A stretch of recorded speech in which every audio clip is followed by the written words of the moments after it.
All right, man. So again, what I try to do here is always offer you a different perspective and a different way of thinking about normal things. So in hope that you can change your mind about stuff, maybe destroy some limiting self-beliefs, and finally believe in yourself.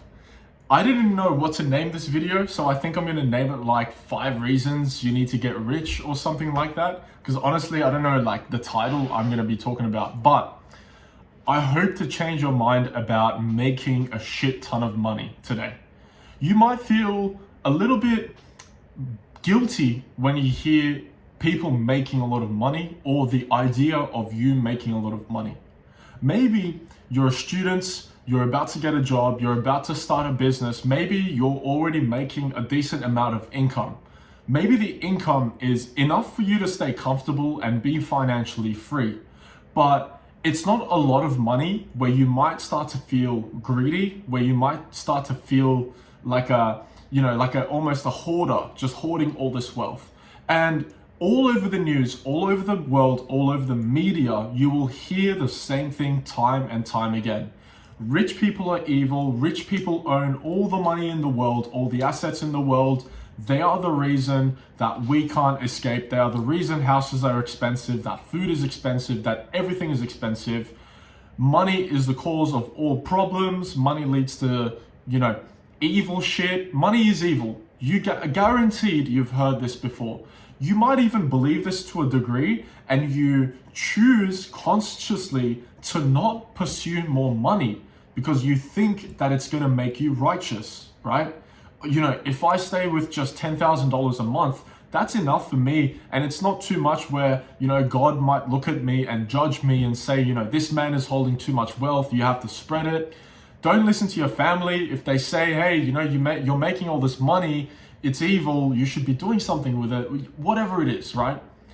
I want to destroy that belief today.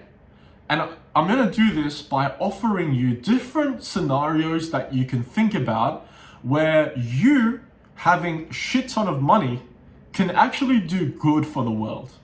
Now picture this. You're a digital nomad, right? For example, you're young and you're just making enough money. You're making about $4,000 or $5,000 a month, let's say, right? And you just went to Vietnam. All right, so you're sitting in a cafe, right? All the work, you know what? I'll make the example about Thailand because I've been there. So you go to Thailand, you sit in a cafe, you're a digital nomad, you order 2 coffees and maybe 1 croissant because that's like how much you can afford to budget without spending too much money, right? And it's cheap, whatever. And not a Thai guy, but usually a Burmese guy or a girl will come and serve you. Now, you probably never thought about this, but those guys get paid nothing. Literally nothing, because they're not even Thai people, they're Burmese, right? So there's that class system where they tend to look after Thais better. I don't know if this is true everywhere, okay? So I'm making an assumption, but this isn't the point. Those guys get paid barely any money. Here you are making about $5,000, right? You're eating cheap, you can spend money, whatever, you feel good in a different country.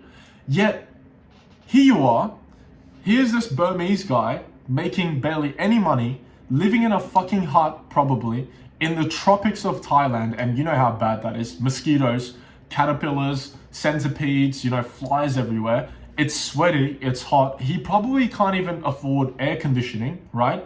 And he doesn't even eat the same food as you. He goes to the back streets where they sell noodle boxes for literally 20 baht, which is almost $1, right? And here you are, eating in cafes, paying 80 baht and thinking that's cheap. Nah, man, they get it for cheaper, right? So what I'm saying is he can barely afford anything. And now, in this situation, if you were rich and you were normally wealthy, believing what other people might have told you, you might believe that you're being greedy. You might feel like you're manipulating the country, that you're taking advantage of the country. And you have all this money and this person doesn't, and they're working a minimum wage. You might even argue that it's not your problem, right? It's not my problem. I made my own money. It's not my problem. That's his problem, right? The fact that he doesn't have money, it's not my problem. You might even think that way. Here's a different scenario that I want you to think about. You walk into this cafe, you're sitting down, the server serves you. He or she has a big smile and gives you good customer service, right? Now, you knowing that this person barely makes any money, have the option to tip this guy a crazy amount of fucking money, don't you? Wouldn't that be life-changing? Now, a crazy amount of money, let's say you tip this guy 1,000 baht, okay? Which is really nothing if you're wealthy, okay? And here he is making maybe 120 baht a day. You tip him that 1,000 baht, that's gonna change his life. Now suddenly he can afford air conditioning, maybe. He can buy new clothes for his children, which he probably has, right? Maybe because he's Burmese, he's sending money to his family. And I don't know if you know anything about Burma, but there's a civil war going on right now. People are getting killed. So he's supporting his family. Now, we flip the script from having money is an evil thing, you're being greedy, you're hoarding all the world's assets and resources, and you are the reason that people are poor, that not everybody can be rich, it's because of you. We flip the script now.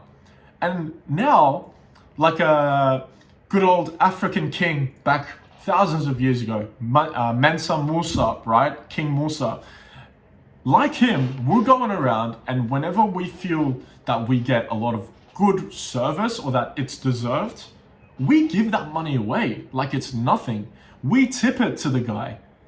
Where other people might be tipping them an extra 100 bahts, we're tipping them an extra 900 baht on top of that. Wouldn't that be life-changing? Not only for the person, but wouldn't that make you feel good about your money? Yeah, you have millions of dollars and yeah, maybe you're hoarding it, right? And you don't really have anything to spend it on. Cool. But here you are with all this money. You don't have to give it to anybody. You don't have to donate it. You don't have to tip that person extra, but you're choosing to. And that is guaranteed to make you feel better. And it's guaranteed to make the other person's life change. Let me offer you a different perspective. Your grandparents. You become wealthy while your grandparents are still alive. Thank God. Wouldn't it be an amazing fucking opportunity for you to use your wealth and to take your grandparents on a holiday that they dreamed of ever since they were a kid? But because of how the world was pre-internet, they went through World War I, maybe two, right? They went through a couple wars, no internet. Maybe they just spent their lives working every single day. They didn't have time to start a business, bro. They didn't have time to go to school and study and learn and learn how to play the guitar and learn how to play the football. They didn't have time for that. It was just work, make money, work, make money. Is my family gonna survive today? Your grandparents went through that. Little context, my grandparents, I was in Turkey 2 years ago and I spoke to them and, I've been telling them about my travels, how I went to Thailand and Amsterdam and everything. Here I am, feeling proud of myself because I'm 19 years old and I'm solo traveling for the first time. And I asked them, have you guys ever been overseas? My grandparents are about 70, 75 and they live in Turkey. They say, yeah, we have. They don't say yeah to overseas because they have been overseas. But I asked them, like, when did you guys ever go to holidays? Did you ever take a holiday break? And they said, yeah, we did actually. And I said, oh yeah, when? They said a couple of weeks ago. They went out around Turkey, they traveled a little bit for a couple of days and they came back to their hometown. And then I said, wow, that's amazing. When was the last time you traveled before that? My grandma, she said that was the first time. That made me so fucking sad, dude. 75-year-old woman. That was the first time she ever went on a holiday. If you were in the situation where you were wealthy as fuck, here is an opportunity for you to not feel guilty about your money. Pay for a holiday for your grandparents before they die. Pay them back. Take them on a holiday, pay off their house, maybe retire them. My grandparents, 70, 75, they still work because they have to. My grandpa drives a bus around because he has to. Imagine if I was rich right now, instead of feeling bad about my wealth and how the world is telling me that I shouldn't have this much money, or how other people might judge me and say, "Oh, you know, bro, you're greedy, you need God, you need Jesus, you have all this money, you're forgetting about all this." My response is, yeah, but with all this money, I can pay for a holiday before my grandparents die so that they can go again for the second time in their lives. My excuse is, when I go overseas and I get impeccable service, even if I get good service, I can tip these guys who make minimum wage, which is nothing compared to Australian minimum wage, right? If I'm getting paid $20 an hour here, they are getting paid $1 an hour there. And here I am with all this money. Well, I can tip this guy. When I was in Thailand a couple months ago, we went to a restaurant with my family, and this guy came in, bro, Burmese guy, really nice, biggest smile, good English, and he's speaking to us, he's shaking our hand, he's, you know, really looking after us. 10 out of 10 service, amazing service. And I tipped him, but I could only afford to tip him like 200 baht. But in that moment, bro, I tell you now, that motherfucker deserved 2,000 baht. 2,000. Prior to that, last year, I went and I stayed in Thailand for 6 months. And there was a single coffee shop that I would go to every single day, that I would sit at and have coffee, to the point where I got to know every single person that worked there. So this guy, he pulls up, half of his head shaven off, cut little here. And I asked him, dude, what happened? He said he had a car accident. He had an accident on a scooter and he fell down, and his kid was with him. His kid got hurt, he got hurt. Nobody died, thankfully, but they got hurt. And I asked them, no way, man, like, how's everything? You know, trying to relate or trying to empathize. The guy had no money. He couldn't pay for his children's hospital. He couldn't pay for himself to go to hospital and get it fixed up. He couldn't get any medication. He was just making ends meet. So he is completely injured with just a bandage, nothing else, no surgery, no medication, coming in and still working because he has to. Now, in that situation, if I was fucking rich, I wouldn't feel bad. I wouldn't feel guilty. I wouldn't feel greedy. I would just tip that motherfucker. Here you go, bro, 5,000 baht, look after your family. Much love from me. I don't need it back. Think about that. Think about that. You go to Afghanistan, go to Syria, go to these war-torn countries, right? You go walking down, it's a little shop owner, a gentleman, beautiful smile, got nothing to lose. He's been through war. Buy his entire stock, brother. Just buy the stock, buy the shop. Pay for it. You don't even need to take it, just pay. Support them. You have this capability. Go to Africa. Pay for fucking water wells. Build wells. Pay for kids who are going through war-torn countries. You can donate. You can donate to humanitarian aid. You can donate money to people who don't have money, food, water. You can build schools. You can build water wells. You can tip people. You can take your grandparents on a holiday, a much-deserved holiday. You can retire your parents. When your brother comes up to you and says, hey, I want to try this business idea, but I don't know if it will go well, you can tell him, it's okay, bro. If it doesn't go well, I got you. You can look after your family. Your kids, you can send them to the best education. You can give them the best living conditions. Your neighbors, look after your neighbors, right? Your community, the suburb that you live in. You can start something, you can invest in it, you can look after your people. Because you see, money doesn't create evil.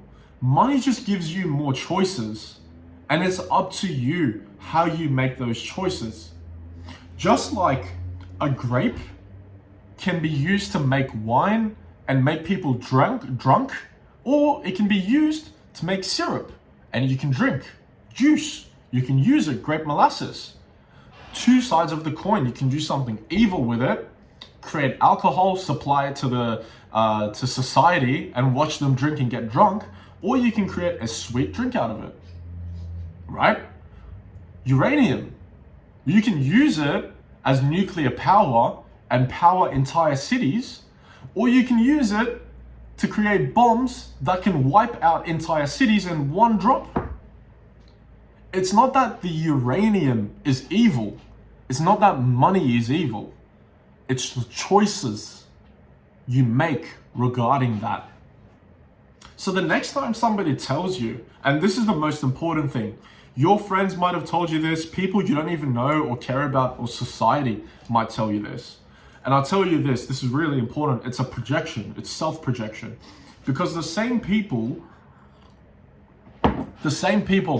that say money is evil, money is the root of all evil, money causes problems, money, everything, right? They have a negative connotation about money. I guarantee you, the same people that think this way about money, if tomorrow they got rich, they would exactly act the way they are complaining about, exactly the same way. The way that they are saying having a lot of money is greedy, having a lot of wealth is bad and evil, tomorrow, if they got millions of dollars, that is the exact same way they would act. Because there is nothing factual about being wealthy equals evil. Instead, where this comes from is jealousy. It's victimhood. It's feeling like they deserve the money. Better, worse, it's feeling like other people don't deserve the money, so neither do they. Or because they don't deserve the money, other people don't either. And so because other people have it and they can't live with that fact, they have to hate on them.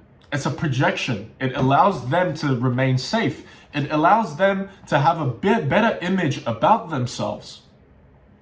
It allows them to keep their ego safe, to keep their sanity. Because if they suddenly realized that they too could become really fucking rich if they just worked hard and believed in it, then all this victimhood, all these excuses, all these problems that they created would suddenly vanish and their ego would be shattered. Ego clings onto identities. And because their identity is so strong in the fact that money is evil and that they will never have this much money, the moment they get rich, the identity is going to be shattered, their ego is going to feel hurt and threatened, and they will act exactly the same way they are complaining about when they get that money. Guaranteed. Guaranteed. Food for thought. Next time you feel bad about getting rich or getting wealthy or making a lot of money, the next time you feel bad about selling something, think about what that money could mean for you. Think about the options, the choices. What if in the future you made friends with a gentleman who wasn't exactly financially free and he had a kid and you guys became really good friends and you paid for his child's school? Like, can you imagine what you're doing here? Can you imagine the positivity and the love that you're spreading with this wealth? Money isn't evil. Choices are neutral based on the choice you make when you have that money. That determines whether you're evil or good. So food for thought, man. Have a good one.